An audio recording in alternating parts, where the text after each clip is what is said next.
मैं डॉक्टर राजकुमार बैरवा, सहायक आचार्य राजनीति शास्त्र, स्वर्गीय पंडित नवल किशोर शर्मा, राजकीय महाविद्यालय दौसा। हमने पूर्व के वीडियो में संयुक्त राज्य अमेरिका का महाशक्ति के रूप में उदय पर आपसे चर्चा की थी। हम आज के वीडियो में सोवियत संघ के बारे में आपसे चर्चा करेंगे कि सोवियत संघ कैसे एक महाशक्ति बनता है और सोवियत संघ का जो उदय होता है वो किस प्रकार से होता है और उदय होने के बाद में धीरे धीरे वो कैसे एक महाशक्ति के रूप में अपने आप को स्थापित करता है। सबसे पहले हम यह बात करेंगे कि सोवियत संघ या यूएसएसआर कहते किसे हैं, इस यूएसएसआर की फुल फॉर्म क्या है। तो यूएसएसआर का फुल फॉर्म है union of Soviet socialist Republic. USSR की फुल फॉर्म है union of Soviet socialist Republic. वर्तमान विश्व में एक महानतम शक्ति के रूप में यानी सुपर पावर के रूप में अवतरित हुआ और दिसंबर 1991 तक उसने इस स्थिति को बनाए रखा। विश्व शक्ति के रूप में सोवियत संघ का अध्ययन करने के लिए हम बहुत सारी यहाँ पे तथ्य देखेंगे कि सोवियत संघ द्वितीय महायुद्ध के बाद सोवियत संघ ने एक और साम्यवादी क्रांति के प्रसार हेतु उग्र नीति अपनाई और दूसरी ओर पश्चिमी प्रभाव से स्वयं एवं पूर्वी यूरोप के साम्यवादी देशों को बचाने के लिए आयरन कर्टेन यानी लोह आवरण की नीति का आश्रय लिया और इस नीति का सोवियत संघ ने कठोरता से पालन किया। सोवियत संघ की नीति हमेशा से ही साम्यवादी प्रसार की रही है। उसका प्रमुख जो नारा था वो था कि हम ऐसे युग में रह रहे हैं जिसमें सब सड़कें साम्यवाद की ओर जाने वाली है। वर्तमान सोवियत संघ की यूरेशिया महाद्वीप में स्थिति, अत्यधिक आर्थिक संसाधन, उच्च तकनीकी स्तर आदि अनेक तथ्यों ने इसको शक्तिशाली स्वरूप प्रदान किया। वर्तमान विश्व राजनीति में सोवियत संघ का विशिष्ट महत्व रहा है। विश्व की प्रत्येक जो राजनीतिक घटनाओं के साथ में प्रत्यक्ष या अप्रत्यक्ष रूप से सोवियत संघ जुड़ा हुआ था, संबंध रहा है।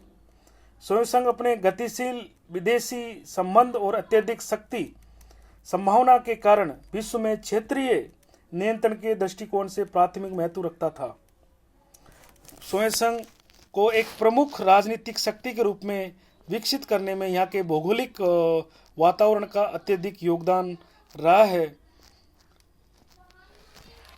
विश्व शक्ति के रूप में सोवियत संघ का अध्ययन करने के लिए उसके राजनीतिक भूगोल का अध्ययन करना आवश्यक है, जिनके कारण वर्तमान में इसका विकास संभव हो सका। पहला, स्थिति एवं विस्तार, लोकेशन एंड साइज। सोवियत संघ की यूरेशिया के हृदय स्थल में स्थिति शक्ति संभावना की दृष्टि से अत्यधिक महत्वपूर्ण थी। इसकी राजनीतिक सीमा अनेक देशों के साथ संयुक्त थी। दक्षिणी स्थिति का प्रभाव यहाँ के इतिहास और विकास पर अत्यधिक पड़ा। मैकाइंडर द्वारा प्रतिपादित आधार क्षेत्र और हृदय क्षेत्र की स्थिति ने इसके विकास और देश नीति को प्रभावित किया है। स्थिति के कारण ये तीनों और स्थित देशों की राजनीति पर अत्यधिक प्रभाव डालता रहा है। दूसरा है इकोनॉमिक एलिमेंट्स, आर्थिक तत्व। सोवियत संघ की आर्थिक क्षमता एवं सुदृढ़ता ने निस्संदेह इस देश को विश्व शक्ति के रूप में विकसित करने में सहायता दी। सोवियत संघ की विकसित आर्थिक व्यवस्था यहाँ के राजनीतिक विकास के लिए उत्तरदायी रही है। यहाँ की संपूर्ण आर्थिक व्यवस्था सरकारी नियंत्रण में थी। पंचवर्षीय योजनाओं द्वारा कृषि तथा उद्योग में क्रांतिकारी विकास हुआ। खनिज देश के औद्योगिक विकास के आधार तथा राजनीतिक शक्ति के विकास तत्व पर्याप्त खनिज न उपलब्ध थे। सोवियत संघ में औद्योगिक विकास के लिए आवश्यक तत्व अर्थात कच्चा माल, शक्ति, पूंजी, तकनीक, ज्ञान, बाजार, श्रम आदि उपलब्ध थे। तकनीकी स्तर की दृष्टि से सोवियत संघ उच्च स्तर रखता था। सोवियत संघ का प्रमुख औद्योगिक राष्ट्र बन गया। इसके कारण राष्ट्रीय विकास एवं राष्ट्रीय शक्ति में इसकी वृद्धि होती है। तीसरा है जनसंख्या प्रारूप, पॉपुलेशन पैटर्न क्या था। सोवियत संघ की संपूर्ण जनसंख्या के आयु समूह को देखने से स्पष्ट होता है कि यहाँ 18 वर्ष से 45 वर्ष की आयु के मध्य सबसे अधिक जनसंख्या थी, जो यहाँ की उत्पादन क्षमता एवं सैनिक क्षमता की परिचायक रही है। अब हम यहाँ अध्ययन करेंगे कि सोवियत संघ के एक महानतम यानी सुपर पावर शक्ति के रूप में उदय होने के क्या क्या कारण थे, किन किन कारणों से ये सुपर पावर बना। तो हम बात करते हैं कि द्वितीय विश्व युद्ध के बाद अपनाई गई नीतियों के कारण साम्यवादी सोवियत रूस अंतर्राष्ट्रीय राजनीति में एक महानतम शक्ति के रूप में उभरा, जिसके बहुत सारे कारण थे। जिसमें पहला कारण है कि द्वितीय महायुद्ध के अंत में उसका क्षेत्रीय विस्तार हुआ। अपने जो इसकी द्वितीय विश्व युद्ध के बाद में इसकी सीमाओं का पश्चिमी क्षेत्रों में विस्तार कर लिया तथा पूर्वी केंद्रीय यूरोप को अपने प्रभाव का क्षेत्र बना लिया। सोवियत रूस के सीमांत क्षेत्रों में प्रदेश शामिल हो गए जो किसी समय जारकालीन रूस में शामिल थे। रूस ने अपने सीमा में सभी रूसी आबादी वाले क्षेत्रों को सम्मिलित किया। दूसरा, पूर्वी यूरोप में सोवियत प्रभुत्व का विस्तार हुआ। सोवियत संघ की सुरक्षा की दृष्टि से युद्ध के तुरंत बाद यह आवश्यक था कि पूर्वी यूरोप के पड़ोसी राज्यों पर सोवियत संघ प्रभाव कायम हो। पूर्वी यूरोप के सभी देशों को जर्मनी की दासता से सोवियत संघ ने ही मुक्ति दिलाई थी। इसलिए युद्ध समाप्त होने के 2 वर्ष के भीतर ही इन देशों में कम्युनिस्ट शासन स्थापित हो गया। इसमें लाल सेना ने काफी सहायता की। अस्थायी रूप से लाल सेना ने युद्ध के समय मध्य और पूर्वी यूरोप के बड़े भाग पर अधिकार कर लिया था।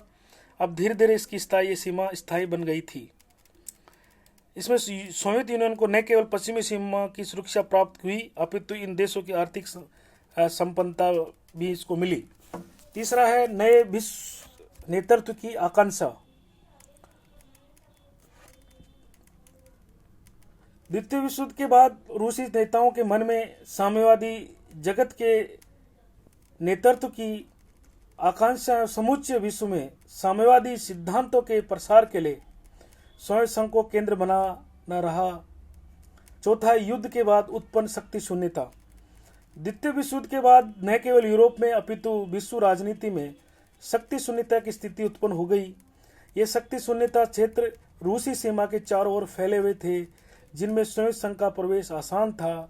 इससे सोवियत संघ को अंतर्राष्ट्रीय घटनाक्रम को अपनी इच्छानुसार मोड़ने का अवसर मिला और वो महानतम शक्ति की भूमिका अदा करने लगा।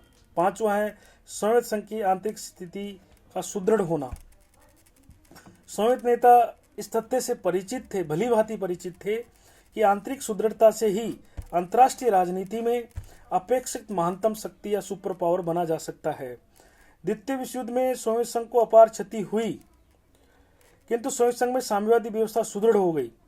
युद्ध में महान विजय के फलस्वरूप आंतरिक क्षेत्र में स्टालिन और उसके शासन का प्रभुत्व स्थापित हुआ। छठा, सोवियत संघ का परमाणु शक्ति के रूप में उदय। 1953 में सोवियत संघ ने अपना प्रथम परमाणु विस्फोट कर संसार को बता दिया कि वह सैनिक शक्ति की दृष्टि से अमेरिका से पीछे नहीं है। सोवियत संघ द्वारा किए गए परमाणु विस्फोट से उसकी अंतर्राष्ट्रीय शक्ति में क्या हुई, वृद्धि हुई थी। और लास्ट है वार्सा पैक्ट का निर्माण। वार्सा पैक्ट अमेरिकी नाटो का सोवियत उत्तर था। पश्चिमी सैनिक संधि जो नाटो हुई थी, जो अमेरिका और उसके ग्रुप ने जो की थी, संघ ने की थी नाटो, उसके जवाब में सोवियत संघ ने अल्बानिया, बल्गारिया, चेकोस्लोवाकिया, पूर्वी जर्मनी, पोलैंड, हंगरी, रोमानिया से मिलकर मई 1955 में वार्सा पैक्ट का निर्माण किया। वार्सा संधि के माध्यम से सोवियत संघ साम्यवादी देशों की धुरी बन गया। तो इन सभी कारणों से सोवियत संघ की एक महाशक्ति के रूप में या सुपर पावर के रूप में उदय होता है। और जब इसका महानतम शक्ति के रूप में उदय होता है तो इसने अपनी जो भूमिका है उसको भी इसने बढ़ाया। और भूमिका में उन्होंने ये बढ़ाया कि सोवियत संघ की नीति हमेशा ही साम्यवाद के प्रसार की रही है और वो साम्यवाद को अधिक से अधिक लोगों में, अधिक से अधिक देशों में प्रसारित करना चाह रहा था।